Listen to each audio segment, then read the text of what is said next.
Om Asato Ma Sadgamaya Ma Jyotirgamaya Mrityorma Mritam Gamaya Aviravirmaedhi Rudrayatte Dakshinam Mukham Tena Mam Pahi Nityam Tena Mam Pahi Nityam.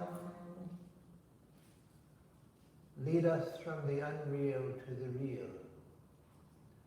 Lead us from darkness unto light. Lead us from death to immortality. Reach us through and through ourselves, O Lord, and protect us evermore from ignorance by thy sweet, compassionate face.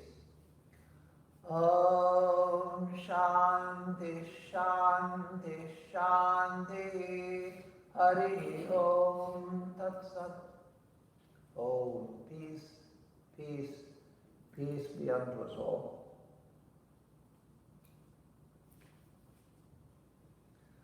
So this morning, the topic is the unique features of Vedanta. And so the topic this Sunday and the topic next Sunday are related. So there will be some crossover between the two talks. Next Sunday I'll speak on two phases of Vedanta. And that is Vedanta as a path in itself, as a religion in itself, and Vedanta as the philosophy of religion itself, that is, the underpinnings of religion itself and all of its in all of its diversity. And so that, of course, is a very important, unique feature of Vedanta. But today I'm going to focus mainly on other unique features of Vedanta. And let me say before starting that every religion has something about it which is unique. And that's, of course, why we recognize religions to be different. That's why we recognize that Christianity is not Hinduism, which is not Buddhism, which is not Islam, which is not Native American or indigenous religion, etc. So each tradition has something unique about it. And each tradition has something unique to offer to world religious thought. That we should also never forget, that each religion has contributed something. So it's not just unique in the sense that, well, it's different from the others, it's all wrong, but it is different from everything else. No. Every religious tradition has something to contribute to the symphony of world religious thought. And so today, when I speak about the unique features of Vedanta, I will speak in positive terms, naturally, about the unique features of Vedanta, the great things about Vedanta which are unique, but that should not be taken to mean that I'm putting down other religions. You know, if I spoke about other religions, I would mention their unique features also. But there are certain features in Vedanta which are unique and which we need to be conscious of and need to be brought forward. So that's what I'm going to speak about today. These unique features of Vedanta were the essence, you could say, of Swami Vivekananda's message. Swamiji highlighted these unique features of Vedanta. You'll find nowadays that many people speak in terms of Neo-Vedanta, meaning the Vedanta as interpreted by Swamiji and by many Hindu teachers after Swamiji. Swamiji has affected Sri Ramakrishna and Swamiji, but particularly through Swamiji, the two have affected all of Hindu religious thought, even those who have a great dislike for Swamiji.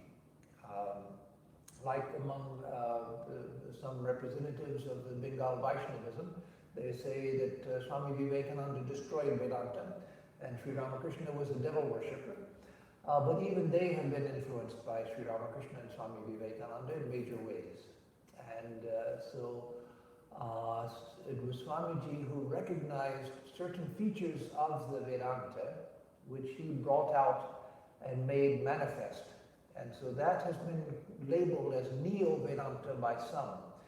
starting with mainly with Western scholars. It's been taken up by some Indian scholars, and even some of our Swamis like the term Neo-Vedanta. I myself have an allergy to the word, to the term, because it's used generally by opponents to mean that Neo-Vedanta is not real Vedanta. The real Vedanta was Shankaracharya and the great acharyas until Swami Vivekananda. But Swamiji went to the West and had to water everything down and make everything digestible for worldly Westerners. And so that's not real Vedanta. And so in Swamiji's teachings, you get a watered down, modernized form of Vedanta, which is not true to the real tradition. But that, of course, I don't agree with at all. In fact, I would say, not just I, but some of our other Swamis would say, that Swamiji really went back closer to the original Vedanta than many later developments in the Vedanta. He really revived the spirit of the Vedanta and brought out seeds that were already there, but for a long time had been ignored. For instance, just one thing I'll mention right now in these introductory remarks, and that is Swamiji's teaching of Karma Yoga. Now, how can you say that Karma Yoga, as Swamiji taught it, is a newfangled thing? When Sri Krishna in the Gita, from the beginning to the end, teaches the principles of Karma Yoga. So yes, it's true that the tradition ignored that for thousands of years. The tradition, the mainline Vedanta tradition, and I'm speaking primarily, well, not just of Advaita Vedanta, even other schools of Vedanta. They ignored that and said that Karma Yoga is just something you do in the beginning to purify the mind, and then you can get to real practice of yoga. But Karma Yoga is just for preliminary purification of the mind. And also they limited Karma Yoga to just doing your simple caste duty and doing Vedic following Vedic injunctions and prohibitions in an unselfish manner. You do that and the mind is purified, then you can come to the real spiritual path. That's not what Sri Krishna taught. Yes, he talks about Swadharma, and he talks to Arjuna about his duty as a Kshatriya to fight in the battle. But his primary emphasis is that it's that through action, and he says this over and over in different ways, that through action one can attain to knowledge. It's not that the action itself gives you knowledge, but it's the way that you perform action that can bring you to a state of knowledge. What you do with your mind in the midst of action can bring you to a state of knowledge. So if that's called Neo-Vedanta, then Sri Krishna was a Neo-Vedanta. And so is the Yoga Vasishta, which says, where Vasishta, the sage Vasishta says to Rama, Sri Ram, that a bird cannot fly with only one wing. And so jnana and karma have to be joined. That's one of the themes, one of several major themes in the Yoga Vasishta, though it's the text of uncompromising non-dualism. So Swamiji, in many ways, went back to the early tradition and brought out the seeds which had been ignored for a long, long time in the Vedanta tradition, which were there, and which some other teachers had mentioned, but which had not, some of them had not been emphasized as much as Swamiji did. Another problem with the term Neo-Vedanta is that it's assumed, especially by Western scholars and then some Indian scholars who have imitated that, it's assumed by those who claim that Swamiji's teaching was Neo-Vedanta, that Vedanta means a static system that doesn't change, that was set in place by Shankaracharya, and then other acharyas who just went on repeating what Shankara said with little minor variations, and that is Vedanta. But no, Vedanta is a living system. It's not a dead system, it's a living system. And every living system responds to the environment. And so what Swamiji did was to make Vedanta applicable to the modern environment, not by changing it, not by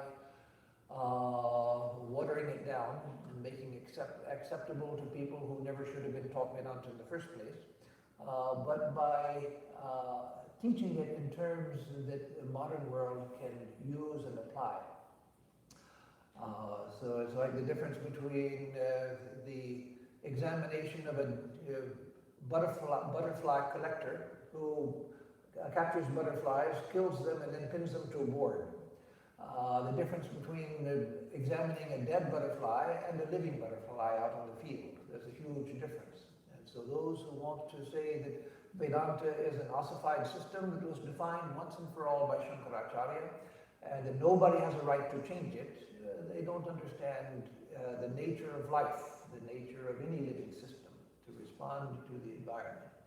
And so that's what Sri Ramakrishna and Swami Vivekananda did, particularly Swami Vivekananda, because that was, I think, one of the reasons why Sri Ramakrishna brought Swamiji, because Swamiji had the intelligence, the intellect, the broad vision, plus the deep spirituality to look at the world and see the state of the world, and then teach the principles that Ramakrishna had lived for in terms that would help humanity. As Swamiji said, Sri Ramakrishna was content to lead that wonderful life. Swamiji even says the radical statement that Sri Ramakrishna himself didn't understand his own life, that is, didn't understand the historical implications of his life. He understood what he was doing, of course, but not how it applied to history. So Swamiji was the one that Sri Ramakrishna brought to look at the situation of the world and apply in detail those principles to the world situation. So these unique features that I'm going to mention were highlighted by Swamiji himself. So first let me, second, let me come to another point before I get to the actual features, and that is the term Vedanta, which Swamiji used. Swamiji, when he first began to teach in the West, he spoke in terms of Vedanta. And consistently, from the beginning to the end of his world teaching mission, he spoke in terms of Vedanta, not in terms of Hinduism. And Swamiji said that Vedanta is a better term for Hinduism. He wasn't escaping Hinduism or denying Hinduism. He was just saying that Hinduism, as we all know, was a term that was applied to the people living in the Indus Valley by outsiders. Those are the Hindus who lived around the Indus Valley. And the Persians who didn't use the S, they pronounced S as an H, and so Sindhu became Hindu. And then the Greeks dropped the H and became Indus. So you get Hindu, Indus, India, all of that from Sindhu. And so Swamiji said that what applied at that time is no longer even accurate. The Hindus are not those who live around the Indus Valley. And so the term has lost its historical significance. It was not the term that was an indigenous term. And so he said that a better term would be Vedanta. So why call it Vedanta when there are at least 6 major philosophies in India, of Hindu philosophies, the Shadvarshanas, the 6 philosophies of Orthodox Hinduism, and several others that are not included under those 6, like Kashmir Shaivism, etc. So why limit it to Vedanta? Well, Swamiji saw that all Hindus now are really Vedantins. That is, if you find someone who follows Sankhya, and you ask them, well, you follow Sankhya? Yes, I'm a Sankhyan. I follow the Sankhya philosophy. So you don't accept the Upanishads? Well, yes, of course I accept the Upanishads, but Sankhya is my special field of study. You find someone who follows and teaches yoga, Patanjala yoga, and you ask them, so you follow the yoga darshana? Yes, I'm a follower of yoga darshana. So you don't accept the Upanishads? Well, yes, of course I accept the Upanishads, but my specialty is yoga. And so with Nyaya and Purva Mimamsa, etc., that Vedanta has absorbed the other schools.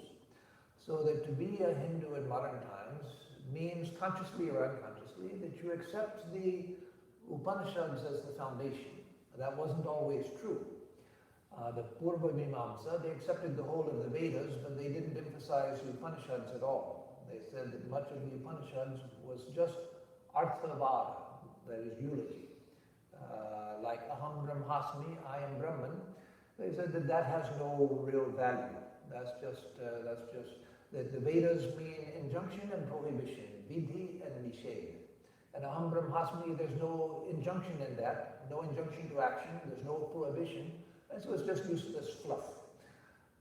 So what the Vedanta takes as the essence of the Upanishads, the Purvamamsakas, they said that's just fluff.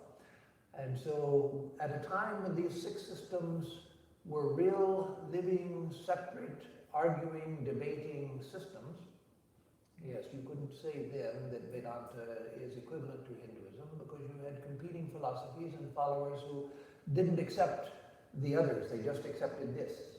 But that's not the situation in India now. So Swamiji used the term Vedanta from the beginning, from his Parliament of Religion talks till the end of his life. So that's why he didn't use the term Hinduism, not because he was against Hinduism or teaching something different from Hinduism. It was because he recognized that there was a better term for the word. Now, of course, Hinduism now is used so prevalently that it's going to continue to be used. But Swamiji felt that in time people would move more and more and would be well off to turn more and more towards Vedanta. The question comes up, why didn't he use the term Vaidika instead of Vedanta or Vedantin, Vaidika Dharma, the Vedic Dharma? Well, because he found in the Upanishads the heights of Vedic thought. And so Vedanta, the end of the Vedas, the culmination of the Vedas, he found in that that which could harmonize all of Indian thought. The earlier part of the Vedas can't do that. The earlier part of the Vedas contained beautiful, beautiful passages, great, tremendous wisdom. But the fact is that we've lost much of the symbolism that was used in the early part of the Vedas. The Upanishads are much more transparent. The early part of the Vedas are very, very difficult to read. There are people like Sri Aurobindo who have made heroic efforts to try to reinterpret the Vedic symbolism, but that we can't be sure of. We can't be sure of the correctness of the symbolism. It may be that someday it will be fully recovered, but it hasn't been yet. Attempts are good. Swamiji himself wanted such attempts to be made, but that hasn't come yet. And also the Purva Mimamsa, the early part of the Vedas, the Samhitas, the Brahmanas, the Aranyakas, were filled with rituals and filled with other things that the Vedas transcended. And so it's in, that the Upanishads transcended. So it's in the Upanishads that you find the culmination. And so that's why Swamiji used Vedanta as opposed to Vaidika. Swamiji wanted the Vedas to be studied, the entirety of the Vedas. And on the last day of his life, he told Swami Premananda that Bellarmat in time will become a great university of Vedic studies. Don't think that I'm imagining it, I'm seeing it. And Swami Premananda said, well, what is the value of studying the Vedas, meaning the pre-Upanishadic part of the Vedas? And Swamiji said, by that superstitions will vanish. That is, when through a thorough study of the Vedas and a recovery of the meaning of many of these passages, then many superstitions will be destroyed. So Swamiji saw great value in that. But again, it was from the Vedantic standpoint, he saw that as the flowering of the whole Vedic tradition. And so he wanted to emphasize that. Another possibility he could have used the beautiful term Sanatana Dharma. He could have called it the Sanatana Dharma. That itself is a very beautiful term. And Swamiji doesn't say anywhere why he didn't use that term. He certainly knew it. It was a prevalent term at that time, and Swamiji was a scholar of the Vedantic thought, Hindu thought in general, and of the religious sentiments and ideas of the Hindus. So why Swamiji didn't use Sanatana Dharma, I don't know, but he felt that, or he did use the term Vedanta quite consistently.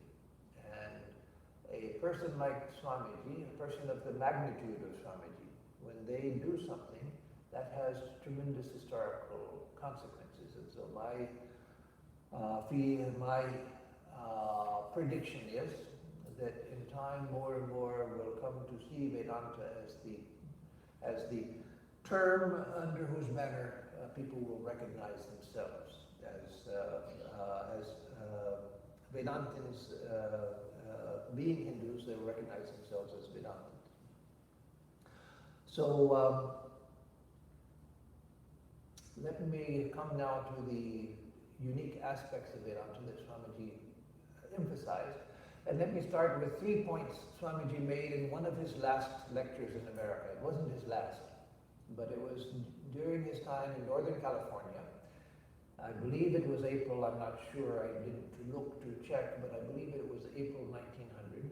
He gave a few more lectures in Northern California, and he also gave a few lectures in New York before he left America during June of 1900. But in April, which was during the culmination of his teachings as a world teacher, he gave a talk which nowadays is entitled, "Is Vedanta the Future Religion?" That's not the title Swamiji had given. I forget what he had given it, but that's the name which it's come to be known under. And it's an extremely beautiful lecture, one of his most powerful, uncompromisingly non-dualistic. And in there, Swamiji says that 3 things normally are required to make a religion. First, you have to have the book. That all the religions who have survived through time and through the vicissitudes of time, through the various historical processes and upheavals and so forth, those who have survived all have a book. Whether it's the Zen-Davista of the Parsis, or the Torah of the Jews, or the Bible of the Christians, the Quran of the Sikhs, of the Muslims, etc., Guru Granth Sahib of the Sikhs, etc. Those religions have survived which have a book, and the Dhammapada, or the Tripitaka rather, of the Buddhists, etc. So he said that having a book is extremely important to forming a religion. It's around the book that people hold their allegiance. It's around the book that they define themselves, that I'm a Buddhist because Buddha said this. I'm a Buddhist because Buddha said that. I'm a Buddhist because I adhere to his teachings in such and such sermons. Or I'm a Muslim because I adhere to the Quran. I follow the teachings of the Quran, and that's how I know what being a good Muslim is.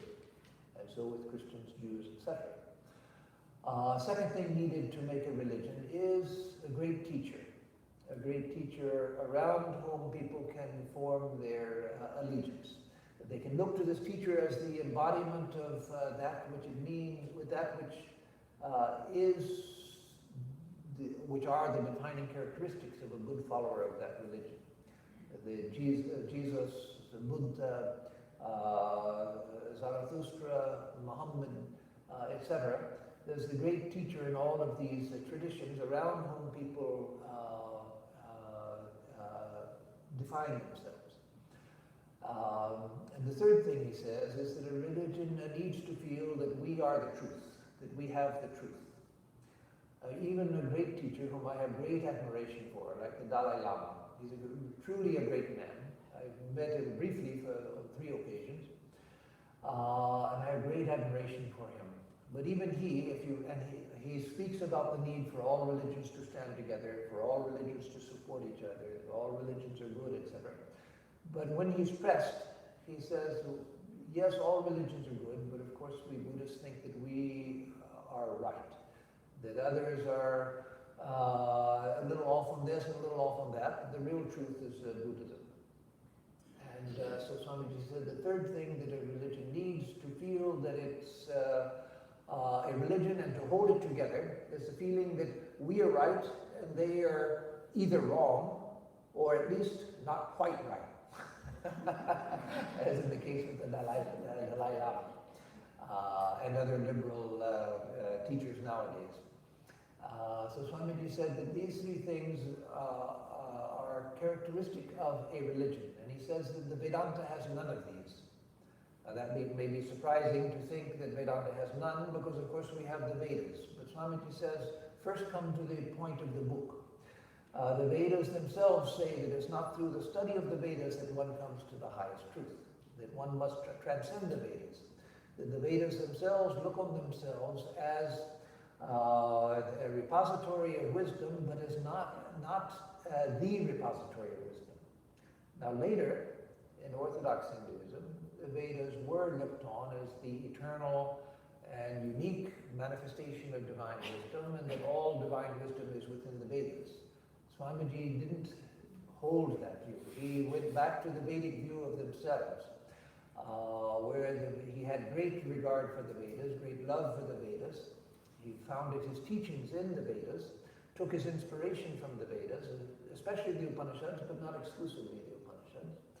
But he didn't take the orthodox view of the Vedas, that the Vedas as the defined texts that we can publish in book form, that is the summation, sum and substance of religious thought. No, Swamiji said that it's a blasphemy to think that all of divine wisdom can be put within the covers of a book. Divine wisdom is infinite and can never be contained within a book. And so Swamiji took a much more modern as well as a more ancient view of the Vedas themselves. In the Vedas themselves, you see the evolution of religious thought. The orthodox view is that there's no evolution in the Vedas, evolution of thought in the Vedas. The Vedas are perfect for all time. The Vedas are eternal. And so how can there be evolution? The Vedas are just the Vedas. The Vedas are presented as the Vedas, and they're perfect as they are.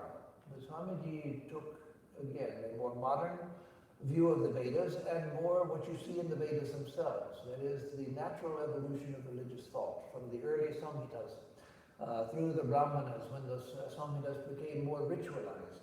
And then through the Aranyakas, when the people began to realize that the life has become too complex with all of the ritualism.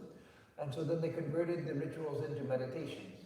And then the flowering of philosophical thought in the Upanishads. So he took an evolutionary view of the Vedas, which is, if you read the Vedas, that's what you see.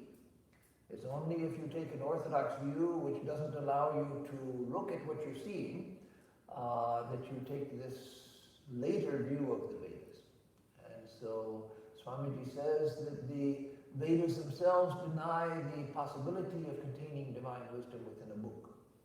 So so he says that in Vedanta, it's a blasphemy to say that any book is the repository of all divine wisdom. No, that's not possible. He says you come to even more problem when you come to the teacher around whom you have to adhere. In Hinduism, there were many later teachers, but in the Vedas, the teachers were not themselves important. Their story is told about some of the Vedic rishis, but there's not the Vedic rishi who is the founder of Hinduism. There are many, many rishis, and they were tuning into, as the Vedas themselves show, they were tuning into eternal wisdom and giving out this eternal wisdom. And so Swamiji said that it's in that sense that the Vedas are eternal, that wisdom itself is eternal. Gravity, the law of gravitation works here on the Earth, it works on the Moon, it works on Saturn, it works on distant stars, it works within the limits of the universe as we've experienced it. And so gravitation pre-existed humanity, and it will continue after humanity is dead and gone. And so the wisdom of the Vedanta is eternal in that sense. It's not, it didn't originate with some rishi. You have a similar idea in Buddhism, where the idea is that the Buddha was only the latest of the Buddhas, that there were many Buddhas before the historical Buddha, lost to history. But at the same time, you find in Buddhism that to be a Buddhist, there are certain things that Buddha said, and you always have to tie yourself back to those things. Within Hinduism, you don't find that same restriction, that you have to tie yourself back. There are Hindus for whom the Gita is not an important scripture. those who are not Vaishnavas, those who may be Shaivas or whatever, for whom the Gita is not significant, because Krishna is not significant. There are Hindus for whom Kapila is extremely important, and others for whom Kapila is not so important. The Hindus for whom Sri Ram is supreme, and other Hindus who ignore Sri Ram.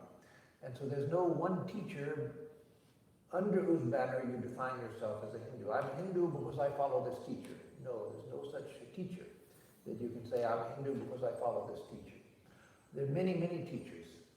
And Swamiji goes on to say that in Hinduism the idea is that the same reality that's in even the incarnation, that's in Sri Ram and Sri Krishna and Sri Ramakrishna, that same reality is manifested within everyone. Swamiji said that the Vedanta teaches the democratic God. He said, in this country, in America, the king has entered into every one of you, that every one of you is a king. I don't have to bow my head before anyone, because everyone is a king in this country. The king has been dethroned from the throne and put into everyone through the democratic process. He said, Vedanta dethroned the king of heaven ages ago. It took down Ishvara from his throne in heaven and put Ishvara within everyone, that everyone is a manifestation of God. And so he said it's the democratic God that Vedanta teaches. And so Swamiji said that that Hinduism doesn't have a single book that contains all of divine wisdom. There's not a single teacher under which every Hindu has to claim allegiance. And he said the third is the most difficult of all for the Hindu. That is to say that we are right and everybody else is wrong.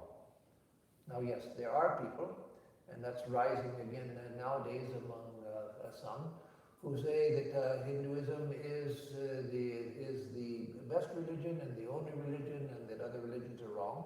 But that's contrary to the whole Hindu tradition. That has risen from time to time, but is contrary to the mainstream Hindu tradition, which has always been universalist. From the time of the Vedas, seeing that there are many different paths, as many paths as there are people.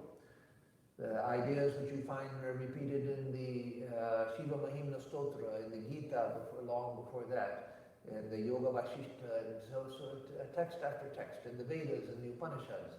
This idea that there are an infinite number of paths to the divine, and that religion is one, but people follow it in many, many different ways.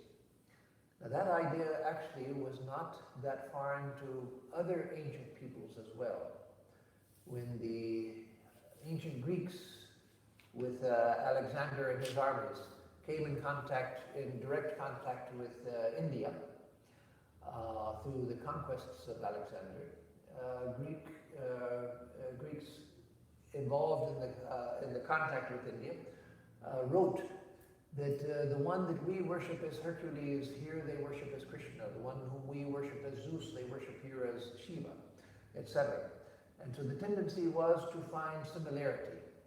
And that has always been the tendency within Hinduism, to look to similarity, not to look to difference.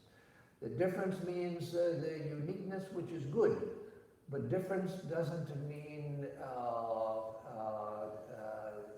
separation. The difference is a difference in manifestation. And so again, even the ancient Greeks recognized, looked for similarity. And as Swamiji might have said, he didn't address this particular thing, but as Swamiji might have said, that the Greeks and the Romans were themselves part of the larger Aryan civilization. Not taking Aryan as a racial group, but as a civilization. That was true of the Druids who went all the way to Ireland, etc. The Aryan civilization was very widespread, and so that tendency to look for similarity. So Swamiji taught Vedanta as a system in which all spiritual books are respected. One sees the truth in all spiritual books. Swamiji says in that same lecture, is Vedanta the future religion? He says that in my country, of course meaning India, in my country people go down on their knees before someone who studies the Veda, but they don't care for one who studies physics. He says that is not Vedanta. With Vedanta, all knowledge is sacred. All knowledge is divine. And so where do we find knowledge? That's divine knowledge. And so Swamiji redefined Veda itself. He said Veda means the repository of infinite knowledge. Some of that has been discovered and put into the texts we know as the Vedas. Others will come in the future and will be discovered. That the book of knowledge is infinite and eternally open. It can never be defined and closed. He felt that one of the things that had hurt India in modern times, it wasn't true of India in ancient times, but had hurt India in modern times, was that India had closed itself down onto its old ancient definitions and was just satisfied with that, and not interested in looking to the infinity of knowledge.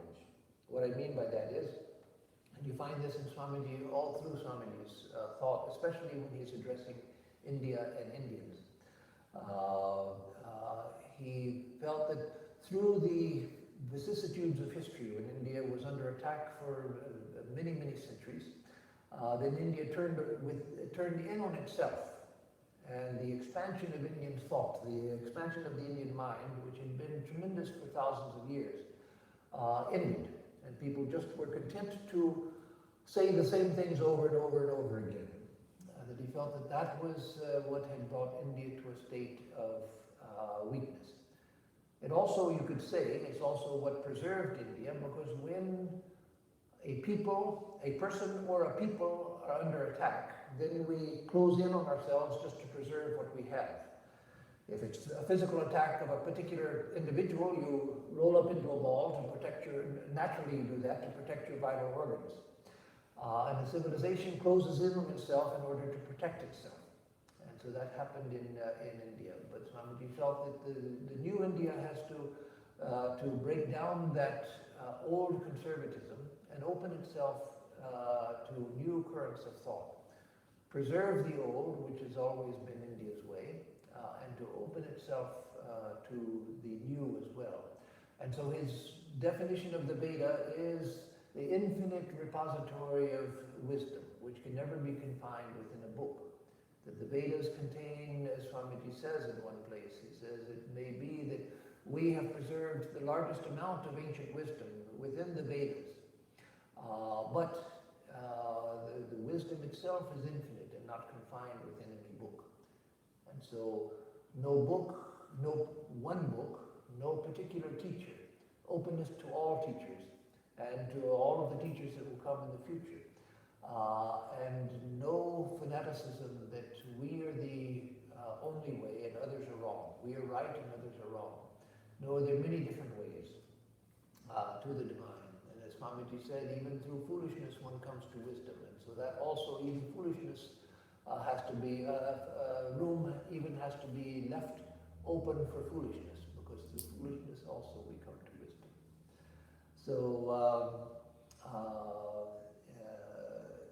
another of the unique features of the Vedanta is that there's no, and this I've mentioned in other talks, there's no system in the world that has such rich mythology, so many stories.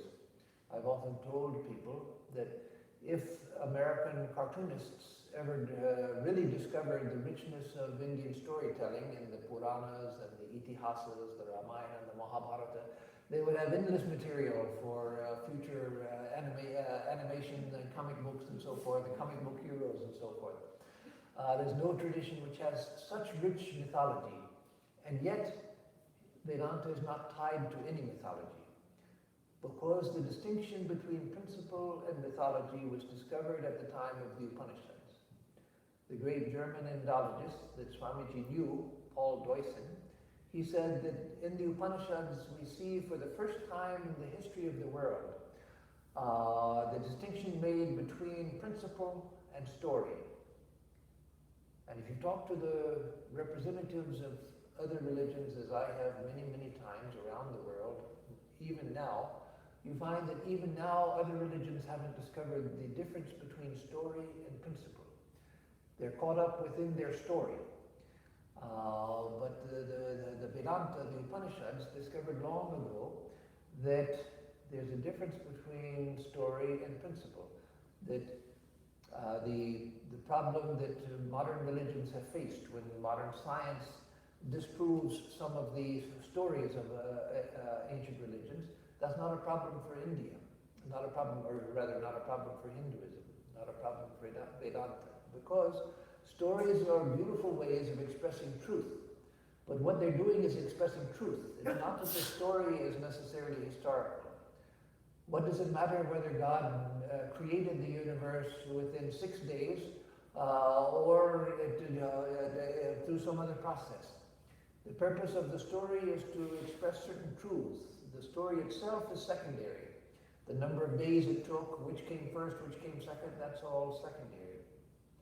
Whether the Jews were enslaved in ancient Egypt or whether they weren't enslaved in Egypt, that doesn't matter from the standpoint of truth. In fact, modern historical research indicates that there was no slavery in ancient Egypt. And so the Jews could not have been held in slavery in ancient Egypt. That's a tremendous problem for many Jews because the whole history of their people, their whole story is based on enslavement in Egypt. And if it's proven that they weren't enslaved in Egypt, then everything seems to fall apart. No, everything doesn't fall apart at all, because that's a story. It may be true, it may not be true, but the truth that the story is expressing is something else.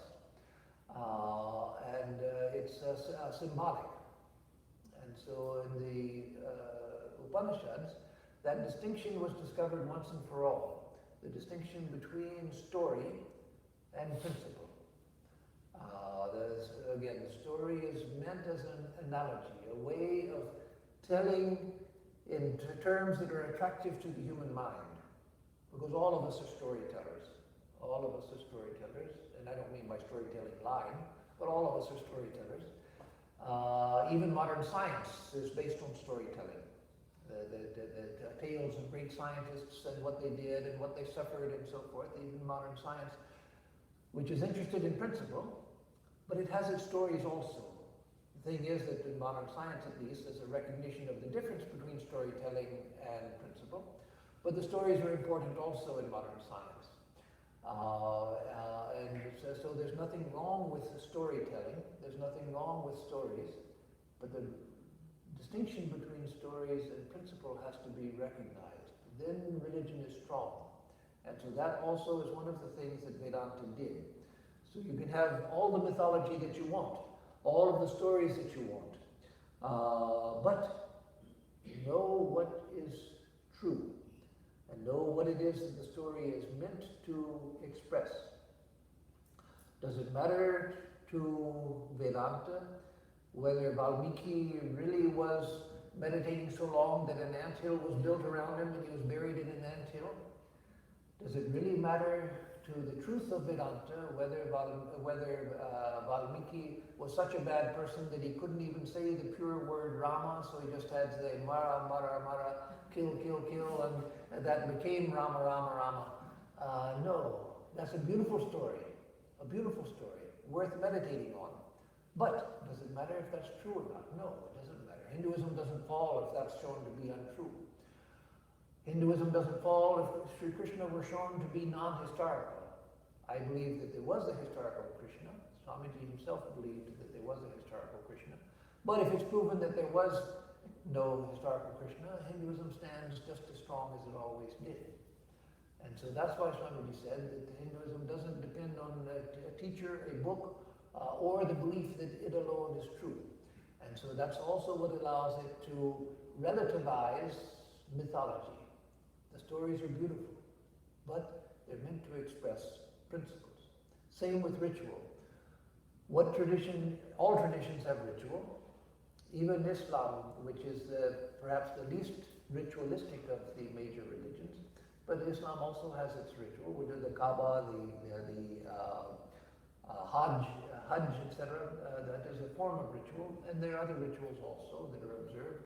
The namaz, as it's called in Farsi, or salat, that also is a form of ritual, a beautiful ritual, a very meaningful and beautiful ritual. But it is a ritual, but it's the least ritualized of all of the religions. Hinduism has incredible number of rituals, not just the puja, but so many different things that are done. But does Hinduism need any of its rituals? No, it doesn't.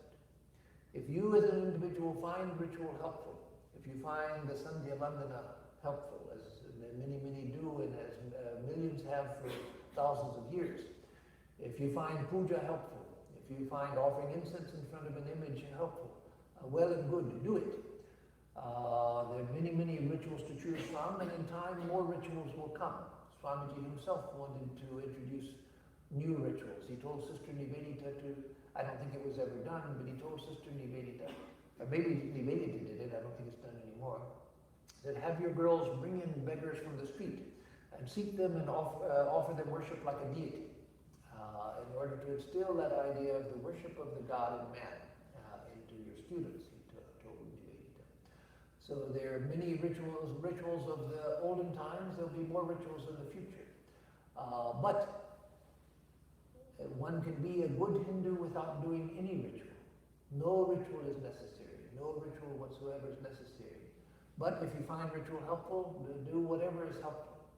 And so that relativizing of ritual, which in other traditions is found that ritual is essential, and you can't go beyond ritual in most traditions. You have to do the rituals for the rest of your life. There's no going beyond it. This is what you do to be a good so-and-so. You do this. And if you don't do it, then you're sinning. But no, in Hinduism, there's no necessary tie between ritual and religion.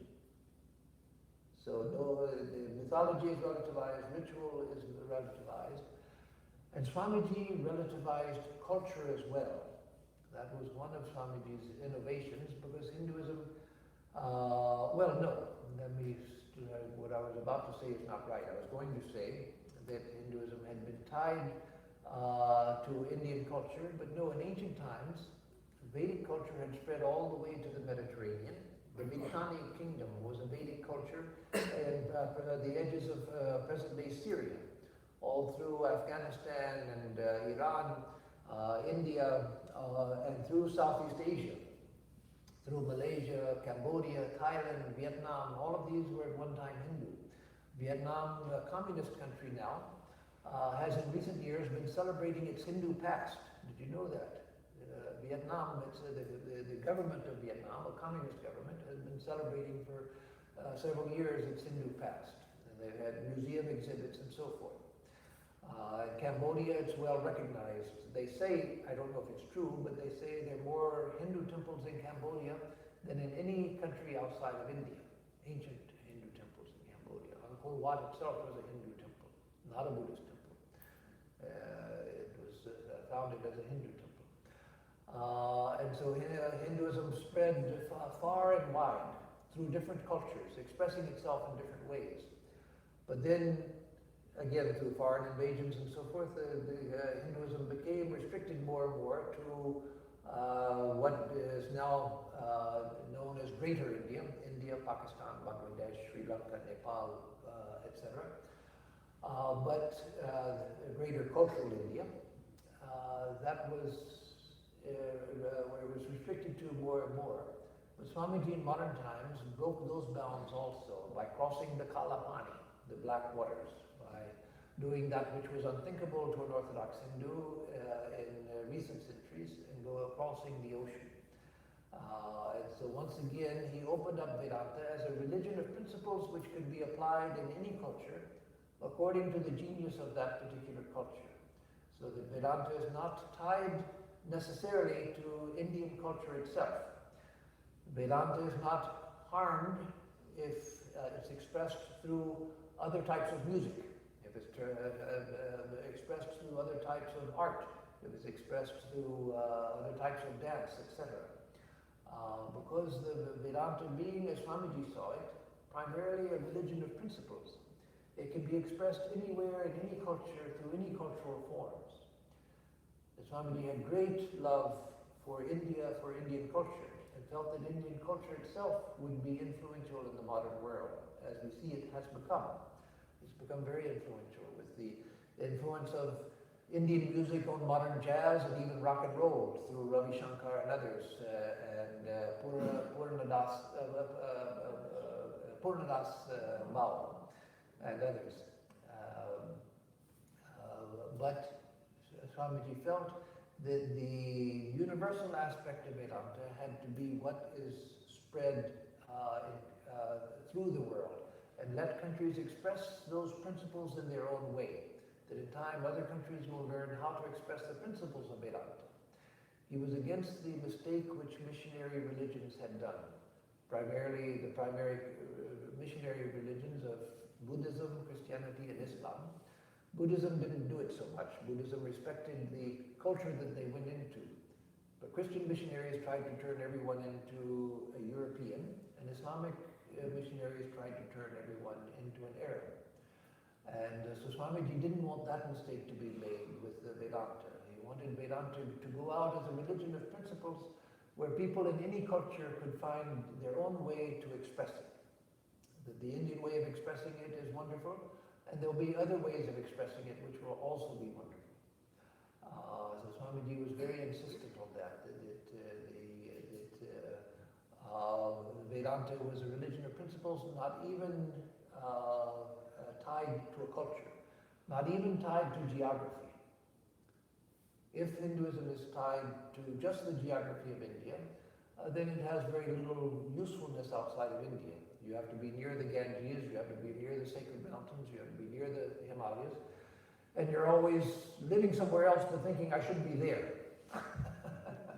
But no, Vedanta is larger than geography. It's larger than culture, larger than geography. And so these are things that Swamiji emphasized.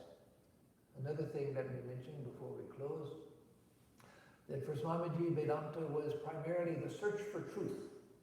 The search for truth. And that's also what makes it universal. It's a search for truth. That's why it doesn't conflict with science. One of the things that first attracted me to Vedanta was that, because I was interested in mathematics and in science, and religion as I had learned it was in some conflict, though I didn't grow up in a fundamentalist church where there's out-and-out war with science, where dinosaur bones were part of God's trick to fool atheistic scientists into delusion by spreading dinosaur bones around the world to make them think that God didn't create the universe in 6 days. That was just a trick God played on materialistic scientists to make fools out of them. No, I wasn't brought up a fundamentalist to believe such nonsense. But Christianity, as I had learned it, was in conflict with science. And many Christians had found ways to sort of balance both because they saw the value in Christianity and they also saw the value in modern science. But you were sort of always trying to find a balance between the two. But in the Vedanta, I found a tradition which had no fear of science because it was interested in truth. It was interested in finding the truth. Wherever you seek truth, there you find the spirit of Vedanta, whether it's in science, whether it's in religion, whether it's in linguistics, whether it's in history, whether it's in literature, whatever. But it's the search for truth that's important. And if you find truth, then you have found something which is in harmony with the spirit of Vedanta. So there's no conflict with science, there's no conflict with the humanities. It may be that certain materialistic ideas Vedanta won't agree with, but it does that because it claims to have found a truth which is deeper than what the scientists are looking at. It doesn't say that what materialistic science has discovered as far as discoveries is wrong. It's saying that it says because of a larger experience that your focus is too small. You have to see beyond the limitations of your present point of view. You don't have to give up what you found to be true, but that there is a more ample perspective from which you can see the truth of that, but you can see a deeper truth, where matter itself is seen to be only an expression of spirit, where matter itself dissolves into spirit. And so the Vedanta, as Swamiji taught it, there's no fear of atheism, there's no fear of agnosticism. Swamiji said that many atheists are more sincere than many religious people. because they are struggling with the idea of truth. What Swamiji didn't like, and what Vedanta wouldn't accept, is a narrowness in anyone's part. The atheist who says that I know that there is no God, and to think that there is a God is foolishness. Well, no, then you've closed your mind off to other possibilities. But the struggle with truth is what Swamiji liked, whether it takes you through atheism, agnosticism, religion, whatever. There's no fear of philosophy also, because in India, in Hinduism, there was no distinction made between theology and philosophy. Theology meaning that you take certain dogmatic truths as true because religion says that they're true, and faith says that they're true, and you don't question those. No, in the Vedanta you can question anything. You can question the very foundations of your faith. You can question the scripture. You can question the teacher. You can question everything. So there's no distinction between theology and philosophy. Yes, in some of the dualistic systems of the Vedanta, they are more theological in a sense that Westerners would recognize theology. That's why Swamiji taught the Advaita Vedanta, because there's no fear of truth whatsoever. There's nothing that you have to protect, because it's founded on the surety of experience, and an experience which harmonizes all other knowledge. So another thing that the Vedanta has is a clear perspective on spirituality. There's religion, institutionalized religion, there's tradition, there's ritual, there's mythology, there's sacred texts, all of these things, rules and regulations, and so forth. But the Vedanta looks to the highest principle. And if you have that, nothing else is necessary. And so it relativizes everything else. Today, when people, the largest growing segment of religious people in the United States and probably in Europe are those who categorize themselves as spiritual but not religious. Spiritual but not religious. But it was Swami Vivekananda, based on Sri Ramakrishna's realizations, it was Swami Vivekananda who started that trend of spiritual but not religious, because it was Swamiji who put the emphasis, again based on Sri Ramakrishna's teachings, Swamiji who put the emphasis on experience as the foundation of religion, as the touchstone of religion, that is experience. Everything else is relative to that. Everything else that helps you is good, but it's a help. But what you want is the experience which comes at the end of religion. So with those I'll close. But those are some of the unique features of Vedanta, which Swami Vivekananda himself emphasized, and which we need to be cognizant of, because that's part of the richness of our tradition. That's what makes Hinduism such a rich tradition. What makes Hinduism is not a rich tradition is not that it's one religion among others, fighting with others, that it's struggling with others. It's not that it's not the fact that it's tied culturally and geographically to India. Yes, it will always be the glory of India, that there's where this tradition grew and where it developed. But it's not limited there. To try to limit it is to make of the Vedanta or to make of Hinduism one small little competing religion among others. And it's not even the largest religion. There were Christianity and Islam are much larger than Hinduism. And so if you just make it a numbers game and one little tradition fighting other religions, no, then you denigrate the greatness of the tradition. The tradition is one which can meet the followers of all religions on equal terms, and can even give the foundation of religion itself, and can be in sympathy with all religious striving in any religious tradition. As Swamiji says, we can go to the mosque and worship with the Muslim. We can go to the church and worship with the Christian. We can go to the synagogue and worship with the Jew. We can go to the vihara and worship with the Buddhist. We don't have fear of any religious thought or any religious tradition, because we find sympathy with all. We find unity with all. so that's the Vedanta that Swamiji taught. So let me see if there are any questions at this point. Yes, Shobha here. Just wait for the microphone so that it is grabbed, as they say in Spanish, grabado. In Essentials of Hinduism, book by Swami Atmarupananda, he says one of the requirements to be a Hindu is to believe and have faith in Vedas, the teachings of Vedas. So that doesn't necessarily mean not in when he says Vedas, it means it includes Vedanta, right? Yes. Or Vedas are only cover. Yes, well, now that's the traditional definition of a Hindu is one who accepts the Vedas. And that's the defining characteristic of a Hindu, and that's what distinguishes a orthodox from a heterodox. Like the Jainas and the Buddhists were not considered Hindus because they didn't accept the Vedas. Now Swamiji has only expanded the definition of Veda. He hasn't denied the truth of that assertion. He has only expanded the definition of what Veda is. The Veda is the infinite repository of wisdom, and so the Vedanta teaches the highest wisdom. You can't go beyond non-duality.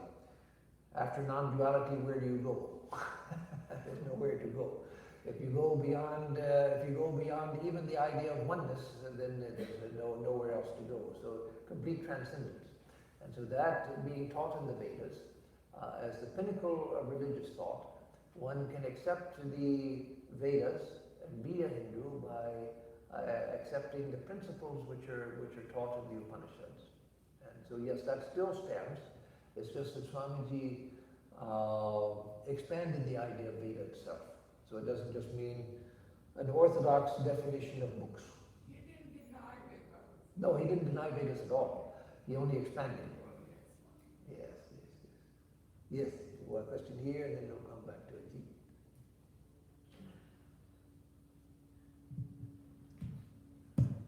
You mentioned about experience is the foundation of Hindu religion. Yes. But when you talk about experience of the Shakti itself and the experience of spiritualism, what is the difference? I didn't get the first part. The experience of, what was the first? Shakti, energy. Oh, Shakti. Like Kundalini. Okay, the experience of Shakti and the experience of religion itself. Spirituality. Well, it depends on what one means by Shakti. If by Shakti one means the Divine Mother, the Divine Shakti, then there's not a difference, except that one could say that there is that which transcends even the concept of Shakti. So it depends on what one means by Shakti. If one expands one's meaning of Shakti to the Divine Mother, then there's no distinction. That is the experience of religion itself. So there I wouldn't see a distinction. Many people nowadays speak of divine energy and so forth, but people, you hear that especially here in the West, people are talking about divine energy and that science has discovered that everything is energy. That's not the same as the Vedantic teaching. The Vedantic teaching supports the scientific finding, but the Vedantic view is much deeper than that. Because what Einstein showed in E equals mc squared, which by the way, Einstein at first didn't like that conclusion of his theories. He didn't even want to include E equals mc squared in his theory of general relativity published in 1906. He was against including it because he didn't like it. His wife, who was related to Nikola Tesla, his wife convinced him to put it in a footnote, and she wrote the footnote, which has the famous E equals mc squared in it. That is the most famous of Einstein's discoveries, and it was something Einstein didn't even like it at first. Later he came to like it. And it was because of his first wife that it was put in the theory of relativity. And it was Nikola Tesla that heard from Swamiji that matter and energy are equivalent, and that and Nikola Tesla told Swamiji, I think I can show that mathematically. And we don't know that Tesla succeeded in it. Einstein's theory did lead to the mathematical equation, but it was Tesla's relative, I forget whether a niece or a cousin or whatever, the first wife of Einstein, who put it into the theory of relativity. But that doesn't, that's not equating matter with divine Shakti. That's equating physical matter and physical energy. But the Vedanta says that there's a deeper unity where both of those are united in mind, and the mind itself is merged into intelligence, and intelligence itself is merged into the transcendent reality, which is one with divine Shakti. And so we have to be careful in equating things like E equals mc squared with the Vedantic perception of everything as divine Shakti. That's not what Einstein said. But what Einstein said is not contradictory to the Vedanta. So now you have the microphone back to over here. Yes. While reading the book by Swami Atmarupananda, Inspirational Talks, I find that sometimes the book itself is very deep, and I'm not intelligent enough to be able to decipher the messages, so I get some confused messages. Here's one. He talks about unification of love. Unification of love, yes. Yeah, very prime goal. And you look at the world today in the practice as globalization. As we get closer and closer, the emergence of this sect, that sect, that, more concentration, confrontation, okay? Who's going to take the leadership to unify and say, hey guys, this is not right. There are some higher principles. And who's going to take that leadership to communicate with these people, not to do these things that threaten the world? Yes, well, that's a big problem, and that I don't think that that type of leadership can be taken. That somebody says, well, I'm going to take responsibility for this, and I'm going to tell people not to do that. That's what happens historically is that you find one of two things usually happens. One is that just people begin, because of the spread of ideas through osmosis, that is the spread of ideas through a natural process. People begin to see that, oh, this is a better way of looking at it than this. And you find that quietly, without anybody taking leadership, people's understanding begins to change because of this spread of ideas.